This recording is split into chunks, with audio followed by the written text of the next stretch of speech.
কবিতার নাম তাজা লাশ। 2024-এ বাতাসে তাজা লাশের গন্ধ ভাসে।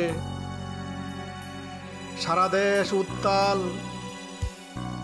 রাজপথ রক্তে লাল। আজও গুলির শব্দ কানে বাজে, অনেকেই নেই আর আমাদের মাঝে।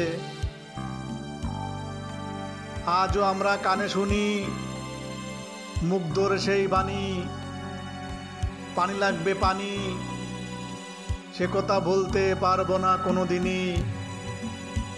আদরের ভাই হারিয়ে কত বোন, মুখ লুকিয়ে কাঁদে সারাক্ষণ। আবু সাইদের সেই দৃশ্য দেখেছে সারা বিশ্ব, দেখেছে সারা বিশ্ব। ধন্যবাদ সবাইকে।